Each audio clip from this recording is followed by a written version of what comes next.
He was worth $32 billion. He drove a Toyota Corolla. He slept on a beanbag. He gave millions to charity. He was also stealing from a million people every single day. This is Sam Bankman-Fried, the biggest crypto fraud in history. He was worth $32 billion. He slept on a beanbag in his office. He drove a Toyota Corolla and gave millions to charity.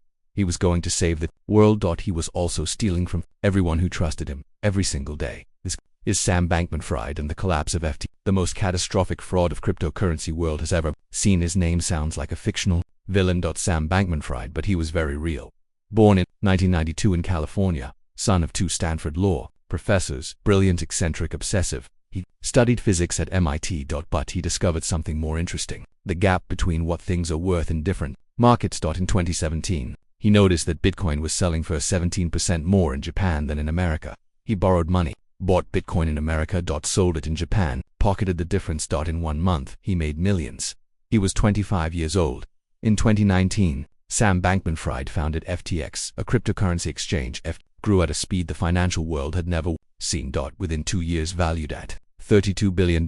Sam Bank, known as SBF, was on the cover of Forbes, Fortune, Bloomberg. He testified before the United States Congress as an expert on cryptocurrency regulation. He donated hundreds of millions to political campaigns and charitable causes. He wore t-shirts and shorts to meetings with the most powerful people in the world. Everyone believed in Sam Bankman-Fried, and that was exactly what he needed, because underneath FTX something deeply corrupt was happening. SBF also ran a trading firm called Alameda Research.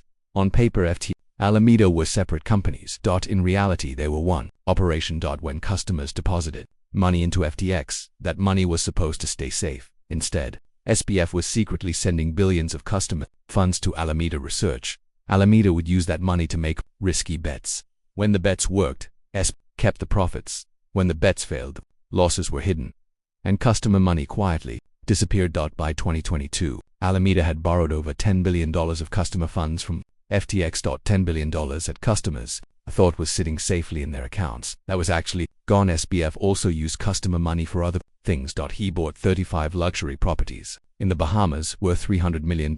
He donated hundreds of millions to political causes, not out of generosity but to build influence, to protect him from regulators. Tom Brady, Gisele Bündchen, Stephen Curry, Larry David. All appeared in FTX advertisements. None of them asked where the money came from. Then, in November 2022, a journalist named Ian Allison published a report that it revealed that Alameda Research, SBF's trading firm, had a balance sheet built almost entirely in FTX's own invented cryptocurrency token called FTT. It was not real money. If FTX collapsed, Alameda would collapse with it. They were the same house of cards. Changpeng Zhao, CEO of Binance, FTX's biggest competitor, announced publicly he was selling all his FT tokens. The market panicked. In 7 hours, $6 billion was withdrawn. FTX did not have $6 billion. It did not even have $1 billion. On November 11, 2022, FTX filed for bankruptcy. $32 billion gone. 1 million customers locked out of their accounts. Some lost their life savings. Some lost everything. The man appointed to clean up the disaster, John Ray III, had previously overseen Enron's bankruptcy. He said something extraordinary: "In my 40 years of experience, I've never seen such a complete failure of corporate controls. Not Enron, not Madoff, not anyone. FTX was worse." SBF did not disappear after the collapse. He went on Twitter. He gave interviews. He said he had not been trying to commit fraud. He had just been bad at accounting. $30-2 billion. Bad at accounting. He was arrested in the Bahamas in December 2022, extradited to the United States. In November 2023, convicted on all 7 counts of fraud and conspiracy. In March 2024, sentenced to 20 years in federal prison.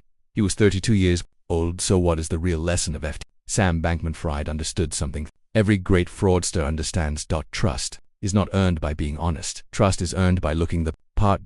The t-shirt signaled he was too busy changing the world to care about clothes.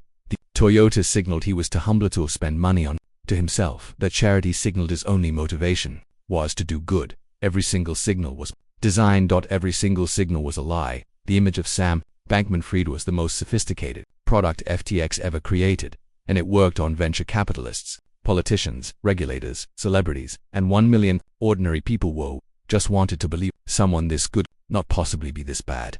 That is the capital case. The most dangerous frauds, not the ones who look like criminals, they are the ones who look like heroes. Before you trust someone with your money, do not look at how they dress. Do not look at what they give away. Do not look at who endorses them. Ask one question: where is the money actually going? Subscribe to the Capital Case, because the next case is already waiting, and the next one will change the way you see power forever.